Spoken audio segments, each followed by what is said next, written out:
नोंथांखौ गोबां माने एलायन्सआव थानाय लोंबाय थादों नोंथां मानो थाखाय एसेबां गोहो देखायनानै एलायन्सखौ मानो लुबैथारा सार बेनि उनाव बुंनो सार नङा एलायन्स लुबैनायनि खोथा गैया जोङो बिपिएफ हानजा हिसाबै आगोलनिफ्रायनो सावरायबाय थादों जे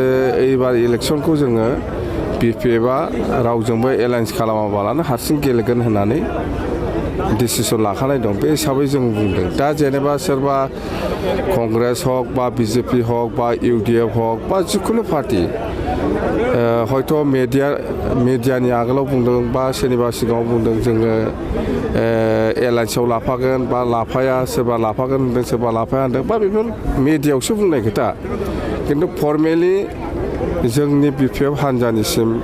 खुनु दलनिफ्राय बेबादि फर्मेल इनभाइटेसन गैया ओरैनो मिडियायाव बुंनो हागौ सोरबाया बुंनो हागौ सोरबा लिडारफ्रा सोरबा कर्मिफ्रा बुंनो हागौ बेफोर आलादा खोथा खिन्थु खोथाया बेनो जोंनाव फर्मेल जेबो इनभाइटेसन गैया रावबो दलनिफ्राय आरो जोंहा डिसिसन लाखानाय दङ जे बिपिएफआ हारसिंनो एबार एमपि 2024नि एमपि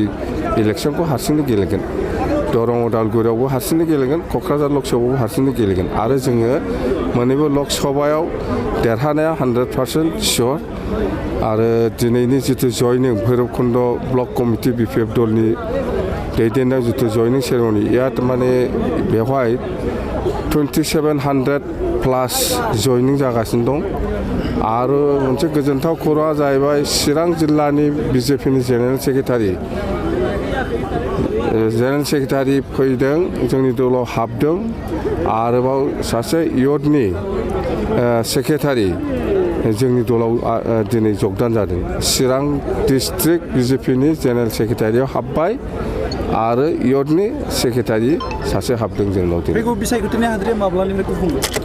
फैगौ बिसायख'थिनि जिथु फैगौ बिसायख'थिनि माबे हाद्रिया माब्लानिफ्राय गुफुंगोन नोंथांमोननि जोंनालाय हाद्रिया गुफुंखानानै दंखायो दानिफ्रायनो जामालाय हाद्रिया जोंना गोबावखासै सार नोंथाङा मोनसे खोथा बुंदोंमोन बावैसो थांनाय मास मोनथाम सिगां नोंथाङा हेलिकप्टारजों केम्पिं खालामगोन होनदोंमोन नोंथाङा थारैनो केम्पिं खालामगोन हेलिकप्टारजों केम्पिं खालामगोनथ' सम जायाखै हेलिकप्टारा रायज्लायखाबाय होन्दों आङो ड्राइभारफोरजों सार बेजों लोगोसे जों नुनो मोन्दों चिराङावहाय गोबां नोंथांमोननि बिपि दलनिफ्राय लोब जइन जादों होननानै जों खोनानो मोन्दों बे बाथ्राखौ सार मा बुंनो सानो आं बेफोरखौ जेबो मिथिया बिपिएफनिफ्राय दिनैनि दिनाव ना कंग्रेसआव थांदों ना बिजेपिआव थांदों ना इउपिपिएलआव थांदों बेनो जेबो प्रमान गैया सोरबाया गाव गावनि मानसिखौ लानानै सोदलाबायनो हागौ खिन्थु बिपिएफनिफ्राय दा रावबो दल नागारा बिपिएफआव जयनिंसो जागासिनो दं बिपिएफआ सरकार गैया खिन्थु सरकार गैयाब्लाबो दिनै सरकार सालायग्रा हानजानिफ्राय दिनै मानो हानजा दिनै इउपिपिएल बा बिजेपिनिफ्राय मानो हाबलाबाय थादों खार'ना जाहैबाय बेनो प्रमद बर'आ रावखौबो सिनाया गाव हारसिंखौल' सिनायो रावखौबो नायनो रोङाखै बियो खोथा बुंनाय बायदि खामानि मावनो रोङाखै बिनि थाखाय दिनै गोबां बिजेपि कर्मिफ्रा प्रमदखौ गाज्रि मोननानै बिजेपि दलखौ गारनो बाध्य जादों बियो नायनो रोंनांगौमोन जिहेथु एखेलगे सरकार बिटिसि ओनसोलाव थानाय बिजेपि कर्मि वार्कारफोरखौ प्रमद बर'आ गुरुत्व होआखै जेबो मावना होआखै सार नोंथाङा नोंथांनि पावारखौहाय माने मेनटेन खालामना लाखिदों नोंथाङा माने रावनिबो सिङाव थानो नाजाया आरो नोंथांनि पावारखौ पावारलेस देखायनो नागिरा बेनि बेलायाव सार मा बुंनो सानो आंनाव पावार दं गैया पावारलेस ना दङ ना गैया बेफोरखौ रायजोआसो मिथिगौ आं बुंना लानाय जेबो लाब गैया मथथे जोंहा बिटिसिखौ बासायनांगौ गासिबो जाथि जनगोष्ठीखौ लानानै जों खामानि मावनो ओंखारदों बिपिएफआ बे हिसाबै जों मावलांबाय थागोन बे उननि खोथा एमपि इलेक्सनखौ बारनो होगोन एमपि इलेक्सनखौ जों देरहाग्रोनांगौ